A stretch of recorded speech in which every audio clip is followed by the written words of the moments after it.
요엘 3장입니다. 1절로 마지막 절까지 말씀을 받겠습니다. 요엘 3장 1절로 21절 마지막 절까지입니다. 보라, 그날 곧 내가 유다와 예루살렘 가운데서 사로잡힌 자를 돌아오게 할 그때에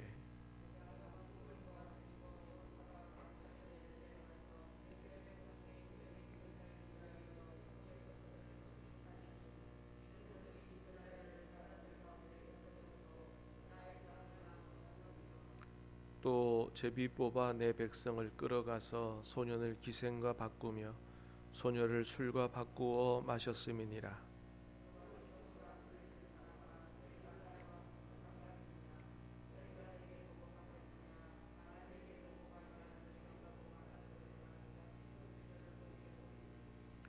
곧 너희가 내 은과 금을 빼앗고 나의 진귀한 보물을 너희 신전으로 가져갔으며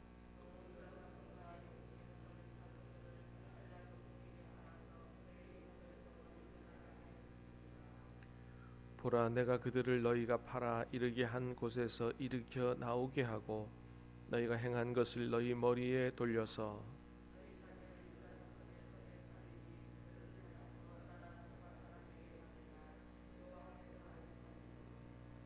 너희는 모든 민족에게 이렇게 널리 선포할지어다. 너희는 전쟁을 준비하고 용사를 격려하고 병사로 다 가까이 나와서 올라오게 할지어다.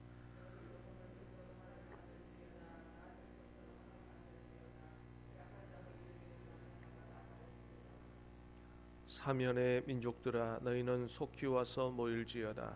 여호와여, 주의 용사들로 그리로 내려오게 하옵소서.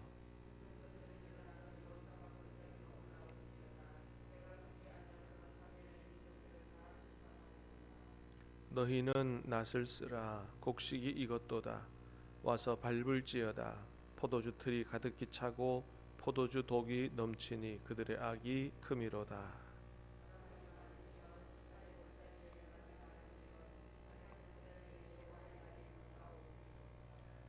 해와 달이 캄캄하며 별들이 그 빛을 거두도다.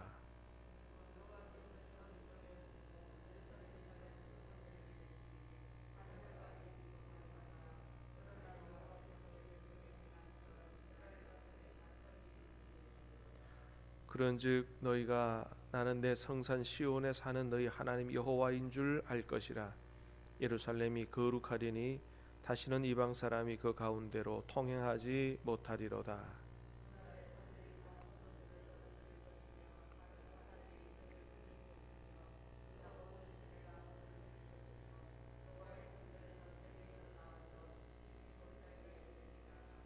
그러나 애굽은 황무지가 되겠고 에돔은 황무한 들이 되리니 이는 그들이 유다 자손에게 포악을 행하여 무지한 피를 그 땅에서 흘렸음이니라.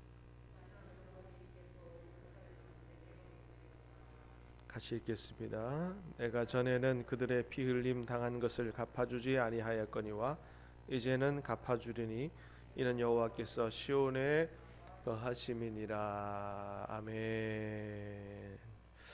자, 오늘 말씀은 우리 요엘서 마지막 말씀인데요. 하나님의 백성 남유다를 괴롭혔던 이 이방 민족들, 하나님께서 세상 모든 나라들을 심판하시겠다라고 하는 그런 말씀이죠.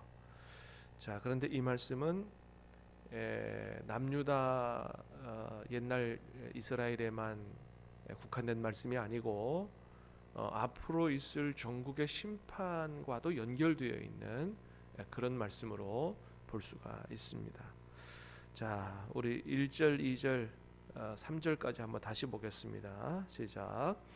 보라, 그날 곧 내가 유다와 예루살렘 가운데에서 사로잡힌 자를 돌아오게 할 그때에 내가 만국을 모아 데리고 여호사밧 골짜기에 내려가서 내 백성 곧 내 기업인 이스라엘을 위하여 거기에서 그들을 심문하리니 이는 그들이 이스라엘 나라들 가운데 흩어버리고 땅을 나누었음이며 또 제비 뽑아 내 백성을 끌어가서 소년을 기생과 바꾸며 소녀를 술과 바꾸어 마셨음이니라. 아멘. 자, 그래서 오늘 말씀 1차적으로는 유다와 예루살렘이 사로잡힌 데서 돌아오는 그때에, 바벨론 포로에서 돌아오는 그때에라고 그렇게 볼 수가 있겠습니다. 자, 그때 하나님이 만국을 모아 데리고 여호사밧 골짜기에 내려가서 내 백성 이스라엘을 위해서 그들을 신문하시겠다. 한마디로 말하면 이스라엘을 위해서 여러 나라들을 심판하시겠다 그런 거죠. 이유가 뭐예요? 그들이 이스라엘을 나라들 가운데 흩어버리고 나의 땅을 나누었고 또 제비 뽑아서 내 백성을 끌어다가 소년을 기생과 바꾸고 소녀를 술과 바꾸어 마시는 이런 아주 악한 일을 행했다 그런 거죠. 그래서 하나님의 백성을 마음대로 인권을 유린하고 나라를 망하게 하고 침략하고 흩어버리고 하는 이 악한 죄를 하나님이 심판하시겠다라고 하는 것이죠. 자, 그래서 오늘 말씀에서 우리가 1차적으로 보는 건 뭐냐 하면 우리 하나님이 그저 이스라엘 백성들만의 하나님이 아니고 만국을 모아가지고 여호사밧 골짜기에서 심판하시는 온 세상의 통치자요 심판주다라고 하는 사실을 우리가 말씀을 통해서 보게 됩니다. 그렇습니다. 온 세상의 하나님 되신 주인 되신 심판주가 되신 우리 하나님이시다. 거기 보니까 여호사밧 골짜기에 내려가서 심판하시겠다 그랬는데 이 여호사밧 골짜기는 어디냐? 그 여호사밧 골짜기라기보다는 이게 역대하 20장의 말씀과 이렇게 좀 연결돼서 상징적으로 하시는 말씀인데 여호사밧이 이스라엘의 왕일 때 암몬, 모압 또 마온 이 연합군이 쳐들어왔었죠. 그랬을 때 여호사밧이 어쩔 줄 몰라서 당황하면서 하나님 앞에 기도했을 때 하나님께서 이렇게 하라 말씀해 주셨어요. 그럴 때 하나님의 도움을 힘입어 이 연합군들을 물리쳐 승리했던 것을 보게 되거든요. 그래서 하나님께서 여호사밧을 통해서 이방 민족들을 심판하신 이런 사건들을 얘기하는 거죠. 그게 아마 보라가 골짜기인가 그랬을 거예요. 그래서 이 여호사밧 골짜기라고 하는 것은 하나님이 이방 민족들을 심판하시는 그래서 승리를 얻게 되는 이런 상징적인 장소를 이야기하는 것입니다. 자, 어쨌든 하나님께서 그 이들을 심판하는 이유가 하나님의 백성들에게 못된 짓 했기 때문이다라는 것이죠. 자, 7절도 그런 얘기를 합니다. 한번 읽어보겠습니다. 시작.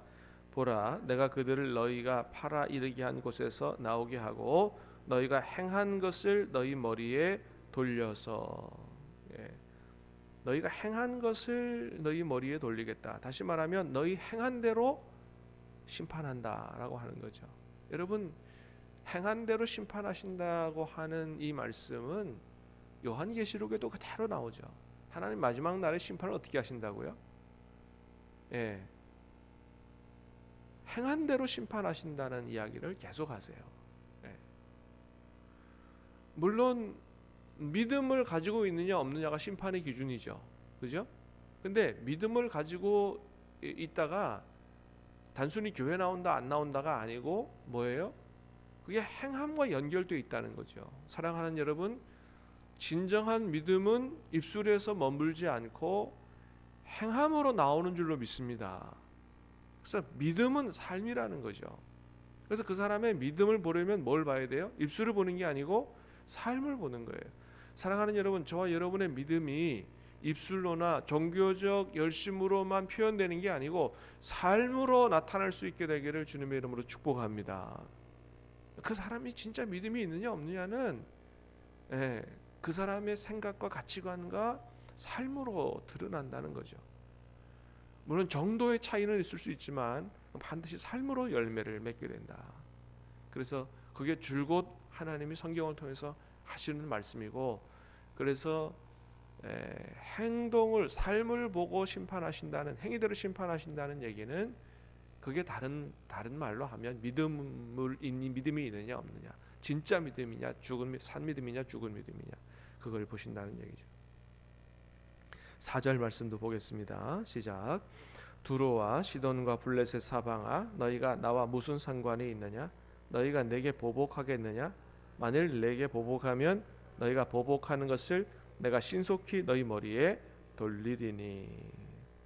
두로, 시돈, 블레셋 사방 너희가 나와 무슨 상관이 있겠? 너희가 내게 보복하겠느냐? 너희가 내게 보복하겠느냐? 여러분, 뭐 이방 나라들이 어떻게 하나님께 보복하겠어요, 그죠? 그러니까 이 보복한다는 얘기는 누구에게 보복한다는 얘기예요? 이스라엘 백성에게 보복한다는 얘기죠. 근데 하나님은 그 이스라엘 백성에게 보복한다는 얘기를 내게 보복하는 것으로 여기신다는 거예요.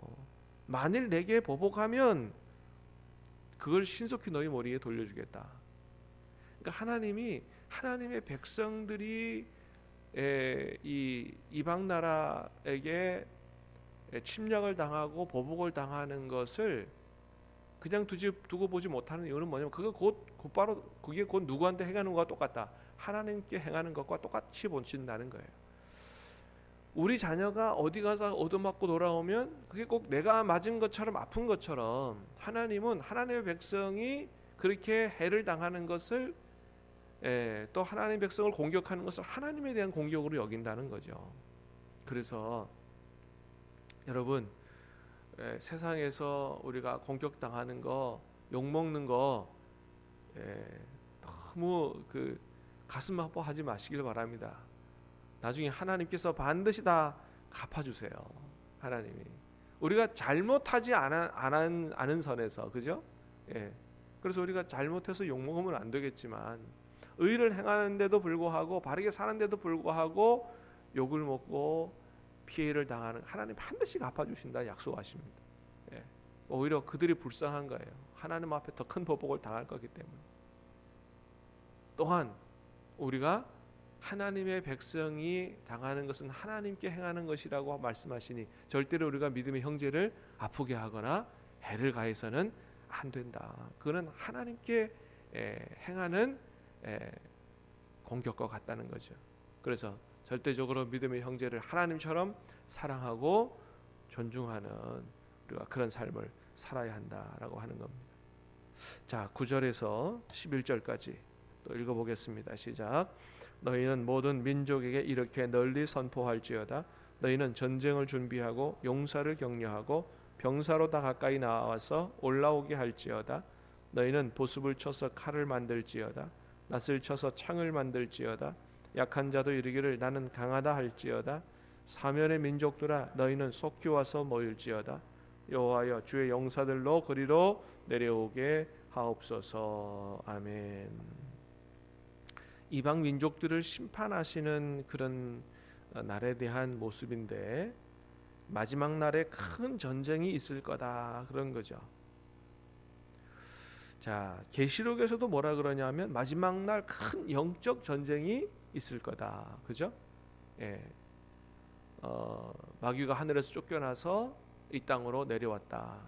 하나님의 말씀을 지키고 순종하는 자들과 싸우려고 바다 모래 위에 섰다. 그런 말씀을 하시죠. 그래서 항상 우리가 기도하고 깨어있지 않으면 이 영적 전쟁에서 승리할 수가 없다라고 우리가 말씀을 들었습니다. 그래서 우리가 이 영적 전쟁에 눈을 떠야 된다는 거예요. 영적 전쟁에 눈을 떠야 된다. 눈에 보이는 게 다가 아니다. 세상에서 먹고 살고 잘 되는 게 다가 아니라는 거예요. 그래서 옛날에는 제자훈련 그러면 사랑의 교회에서 만든 제자훈련이 대세였는데, 요즘은 또 선한 목자 교회에서 만든 제자훈련이 대세인 이런 세대가 됐어요. 거기 보면 예수님의 제자가 누구냐, 세 가지로 규정을 하고 있어요. 예수님의 제자는 첫 번째, 예수님과 함께 교제하고 동행하는 사람이다. 두 번째, 전도의 삶을 사는 사람이다. 세 번째, 영적 전쟁에 눈을 뜬 사람이라고 얘기합니다. 예수님의 제자인데 영적 전쟁에 대해 눈을 뜨지 못한다? 곤란하다는 거죠.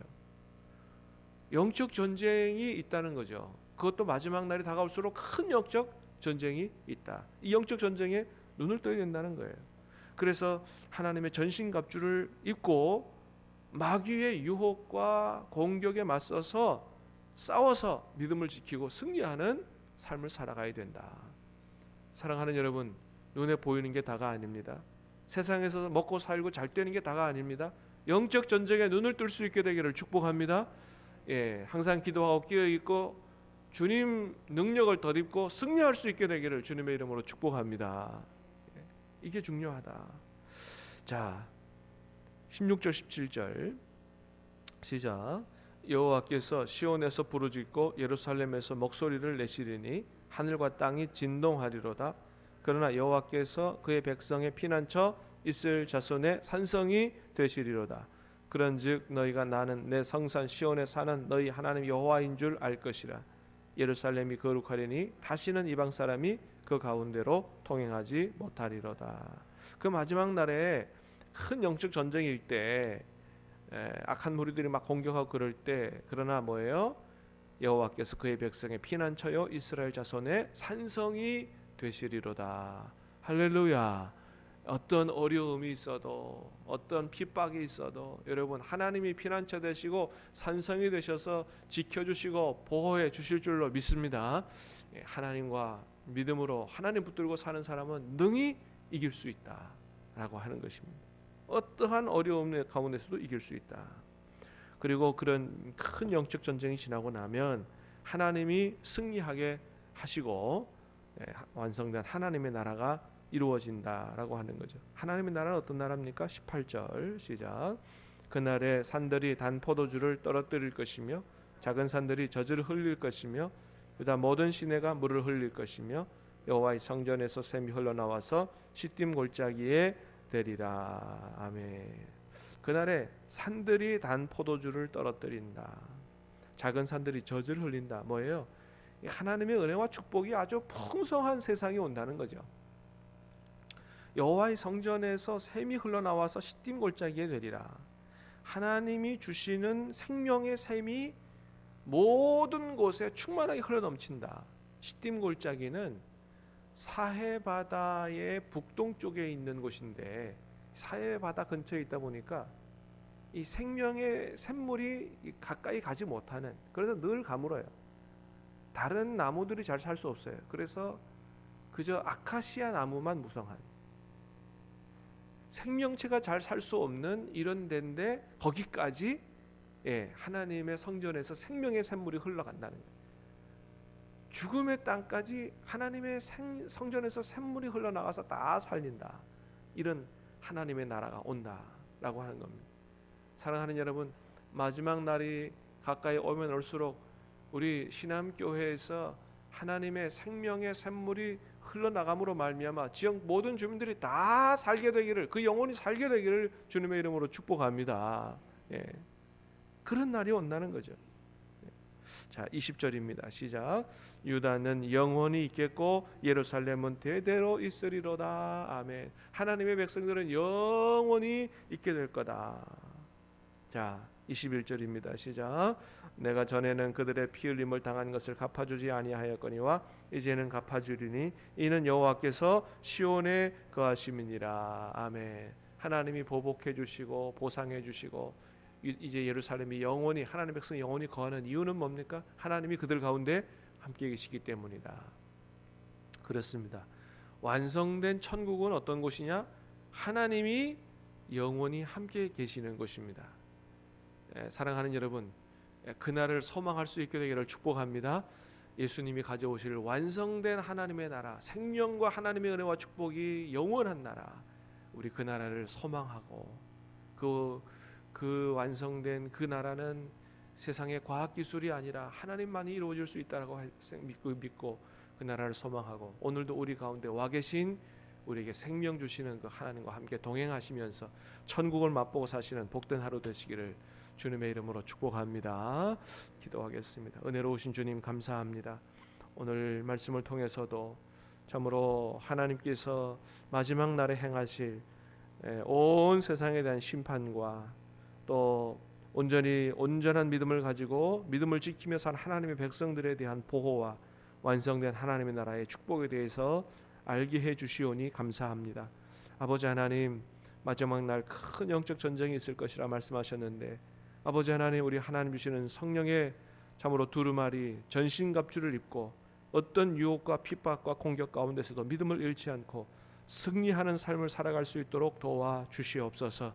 아버지 하나님, 마지막 날에 하나님의 나라에 참여하고 하나님과 함께 영원히 거하는 아버지 완성된 하나님 나라를 소망하며 오늘도 주님과 함께 하루하루 믿음으로 살아가는 복된 하루, 승리하는 하루가 될 수 있도록 주님 도와 주시옵소서. 우리의 삶을 주님께 의탁하옵고 예수님 이름으로 기도하옵나이다. 아멘.